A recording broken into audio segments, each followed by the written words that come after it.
नमस्कार, मैं जानवी और आप देख रहे हैं डेली डायरी न्यूज। आज हम मौजूद हैं राजकुमारी फाउंडेशन के डायरेक्टर के साथ। Hi sir. हेलो सर, मैं जानना चाहूंगी आज का जो कार्यक्रम आपने प्रस्तुत किया था इस बारे में थोड़ा बहुत बताइए जनता को। आज का जो कार्यक्रम है किशोरी शक्तियों के ऊपर है, किशोरी शक्ति के ऊपर है। बेसिकली हमारे प्रोजेक्ट का नाम है। और किशोरी शक्तियों मेरे मुंह से जो पहला निकला वो शक्तियों इसलिए निकला कि हम इसको एक नहीं मानते हैं, सबको मानते हैं, तो हम उस शक्ति की बात कर रहे हैं। यस, तो शक्ति की जब हम बात करते हैं तो शक्ति के साथ में शक्ति होनी चाहिए। तो शक्ति आएगी कहाँ से? हम सब जानते हैं कि माहवारी की वजह से जो है लगभग हर महीने 60 to 80 ml का जो ब्लड लॉस होता है, तो उसकी वजह से जो है महिलाओं को अनीमिया की प्रॉब्लम होना बहुत आम है इस पर भारत के अंदर में। और सरकारी आंकड़ा भी कहता है कि 50% से ऊपर जो महिलाएं हैं वो एनीमिक है। तो ऐसी स्थिति में जो है AGS life insurance, AGS federal life insurance AFLI और के CSR इनिशिएटिव के अंदर में राजकुमारी फाउंडेशन इस प्रोजेक्ट को जो इम्प्लीमेंट कर रहा है, तो इसमें एजीएस फेडरल लाइफ AFLI का जो मोटिव है कि गर्ल चाइल्ड वेलफेयर के ऊपर में, वो उसकी वजह से उन्होंने जो है इस प्रोजेक्ट को फंड किया। और इसमें हम लोग जो है मेंस्ट्रुअल पैड्स प्रोवाइड कर रहे हैं बच्चियों को, ताकि हम सेफ सैनिटरी हैबिट को हम प्रमोट कर सके। देन इसके साथ में जो मेंस्ट्रुएशन की वजह से जो उनको फिजिकल एंड मेंटल प्रॉब्लम, जो वेलनेस में जो प्रॉब्लम आती है, या जो लैक ऑफ कंसंट्रेशन और मेलीस और वीकनेस की जो प्रॉब्लम से वो सफ़र करते हैं, तो उसको इम्प्रूव करने के लिए हम मोरिंगा कैप्सूल जो है हमने यहाँ पे डिस्ट्रीब्यूट किया साथ में under the supervision of doctors.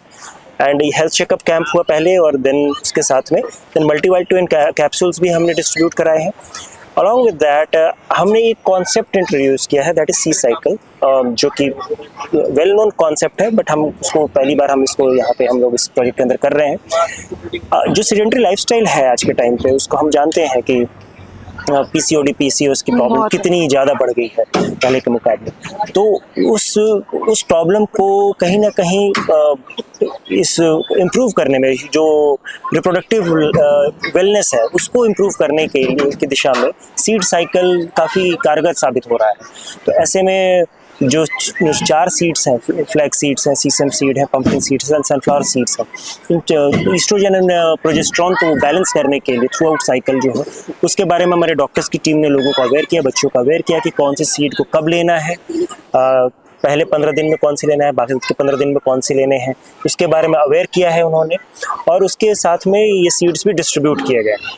तो इससे क्या है कि एक अवेयरनेस हम लाने की कोशिश कर रहे हैं बच्चियों के बीच में। और इस इनिशिएटिव को AFLI की मदद से हम दिल्ली, झारखंड और उड़ीसा राज्य में भी हम कर रहे हैं। लगभग 5000 बच्चों को हम इस फाइनेंशियल ईयर में हम कवर कर रहे हैं, जिसमें दिल्ली के अंदर में लगभग 1500 बच्चियों को हमने कवर किया। झारखंड में खूंटी और हजारीबाग जिलों में हमने 1000 बच्चियों को, 2000 बच्चियों को टोटल वहाँ पे कवर किया हमने, वहाँ पे डिस्ट्रीब्यूट मतलब अवेयर किया है इस मामले में। एंड देन 1500 बच्चियों को हमने उड़ीसा के अंदर में अवेयर किया है इस प्रोग्राम के अंदर में।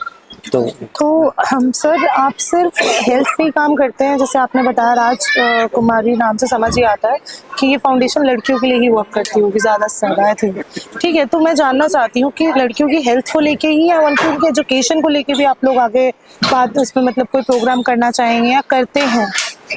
देखिए, जाहिर सी बात है, आपने ठीक बोला कि राजकुमारी नाम है, तो हमारी ऑर्गेनाइजेशन में लगभग 80% फीमेल वर्कफोर्स है। और आप ये आज का पूरा कार्यक्रम जो देख रहे हैं, ये थ्रू आउट हमारे ऑर्गेनाइजेशन के फीमेल वर्कफोर्स ने ही पूरा ऑर्गेनाइज किया है।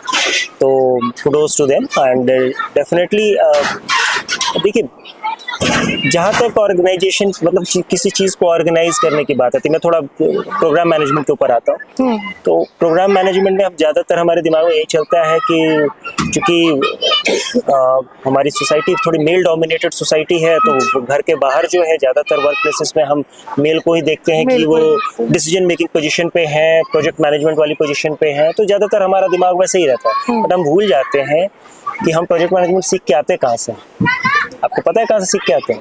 मदर अपनी माँ से सीख मदर के से, आते या हैं, बाप से नहीं सीख पाते हैं कि बाप तो होते घर के बाहर, उनसे वो तो वर्क प्लेस पे किसी और को सिखा रहे हैं ना, बच्चों को थोड़ी सिखा रहे हैं, तो घर पे तो मम्मी सीख करती है, तो वहां से हम सीखते हैं। जो project management, basic project management है, मम्मियाँ सिखाती हैं, और वहाँ से सीखने के बाद फिर हम मैनेजमेंट स्कूल में जाते हैं तो अपनी नॉलेज को थोड़ा और रिफाइन कर लेते हैं, और जो सो कॉल्ड टेक्निकल जार्गन्स हैं उसमें हम कन्वर्ट कर लेते हैं, तो वो चीज़ है।